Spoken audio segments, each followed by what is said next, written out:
Hi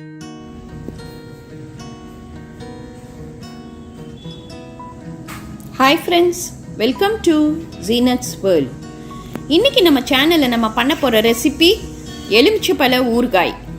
இது எப்படி இன்ஸ்டண்ட்டாக ஈஸியாக குயிக்காக பண்ணுறதுன்னு இன்றைக்கி நான் உங்களுக்கு சொல்லித்தர போகிறேன். இதை இப்போ நம்ம எப்படி பண்ணுறதுன்னு பார்ப்போம். ஃபஸ்ட்டு நான் மசாலா வறுத்துக்கலாம். நான் ஒரு 2 ஸ்பூன் கடுகு போட்டுக்கலாம். அது கூடவே 2 ஸ்பூன் வெந்தயம்,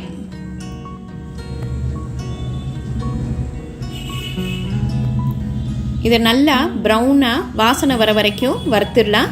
ரொம்ப கருக்கிடாதீங்க, லைட்டாக கலர் சேஞ்ச் ஆகும், அதோடு நம்ம ஸ்டாப் பண்ணிடலாம். அடுப்பை சிம்லேயே வச்சுக்கோங்க. இப்போ கலர் சேஞ்ச் ஆயிடுச்சு பாருங்கள். இப்போ நல்லா வாசனை வர ஆரம்பிச்சிருச்சு.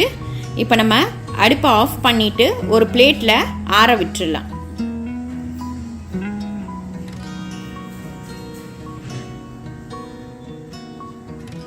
இப்போ நம்ம இதை மிக்சியில் நல்லா பவுடர் பண்ணி எடுத்துடலாம். இப்போ இதை தனியாக வச்சுப்போம். இங்கே நான் அடுப்பில் பேனில் ஒரு 4 ஸ்பூன் நல்லெண்ணெய் ஊற்றிக்கிறேன். இந்த ஊறுகாய்க்கு நம்ம நிறையாவே நல்லெண்ணெய் ஊற்றணும். நமக்கு எந்த அளவுக்கு நல்லா லிக்விடாக வேணுமோ அந்த அளவுக்கு எண்ணெயை தான் நம்ம ஊற்றணும். நல்லெண்ணெய் ஊற்றினா சூப்பர் டேஸ்ட்டாக இருக்கும். இப்போ எண்ணெய் நல்லா காஞ்ச உடனே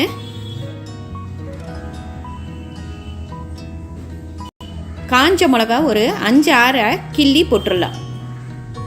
அது கூடவே ஒரு 10 கிராம் பூண்டு உரித்து வச்சுருக்கேன், அதையும் முழுசாக இதில் போட்டுருங்க.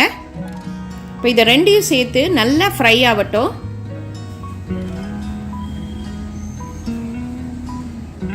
நல்லெண்ணெய் கொஞ்சம் தாராளமாகவே ஊற்றுங்க. இப்போ இதோடையே நம்ம சின்ன ஸ்பூனில் ஒரு 2 ஸ்பூன் பெருங்காயத்தூள் போட்டுடலாம். வாசனை அப்போ தான் கமகமன்னு இருக்கும். இப்போது இந்த எண்ணெயிலேயே அதையும் சேர்ந்து நல்லா ஃப்ரை பண்ணிடலாம். அடுப்பை சிம்லேயே வச்சுக்கோங்க, ரொம்ப கருகிடக்கூடாது. இப்போ நல்லா ஃப்ரை ஆக ஆரம்பிச்சிருச்சு.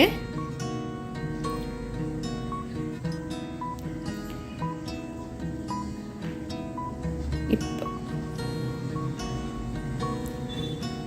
நான் எலுமிச்சைப்பழம் ஒரு 1/2 கிலோ எலுமிச்சைப்பழத்தை 4 சைஸாக கட் பண்ணி நைட்டே கல்லுப்பு போட்டு ஊற வச்சுட்டேன்.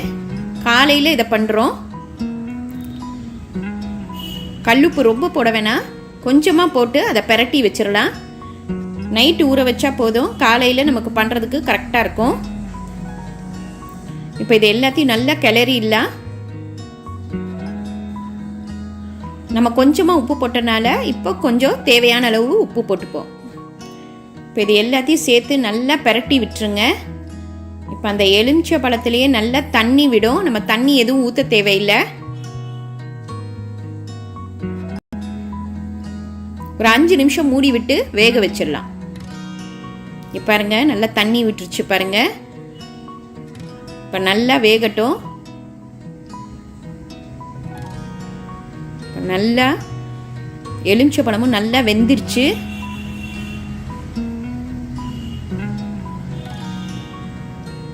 இப்போ இந்த டைமில் நம்ம ஒரு 4 ஸ்பூன் மிளகாத்தூள் போடணும்.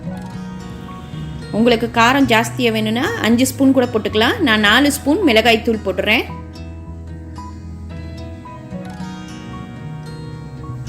இப்போ அதை நல்லா கிளறி விட்டுருங்க.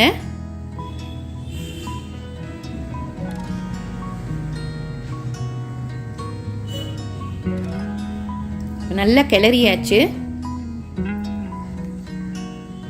இப்போ நம்ம பவுடர் பண்ணி வச்ச அந்த மசாலா, அதுதான் வெந்தயமும் கடுகையும் தூளாக்கி வச்சோம்ல, அதையும் இதோட போட்டுடலாம். உங்களுக்கு வேணும்னா இன்னும் கொஞ்சம் நல்லெண்ணெயும் ஊற்றிக்கோங்க.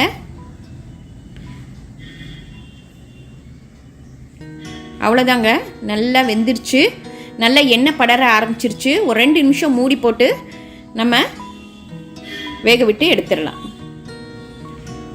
வாவ், சூப்பரான எலுமிச்சைப்பழ ஊறுகாய் ரெடி ஆயிடுச்சு பாருங்க. இது இன்ஸ்டண்ட்டாக டக்குன்னு 5 to 10 மினிட்ஸில் நம்ம பண்ணிடலாம். இதை ஒரு பாட்டிலில் ஏர்டைட் கண்டெய்னரில் போட்டு ஃப்ரிட்ஜில் வச்சுட்டோன்னா 1 மாதம் வரைக்கும் கெடாமல் இருக்கும். தயிர் சாதத்துக்கு சாம்பார் சாதத்துக்குலாம் ரொம்ப டேஸ்ட்டாக இருக்கும். இது ரொம்ப ஈஸியான ரெசிபி. இன்றைக்கி இதை ட்ரை பண்ணி பாருங்கள். லைக் பண்ணுங்கள், ஷேர் பண்ணுங்கள், ப்ளீஸ் சப்ஸ்கிரைப் பண்ணுங்கள். உங்கள் கமெண்ட் எனக்கு அனுப்புங்க. தேங்க்யூ.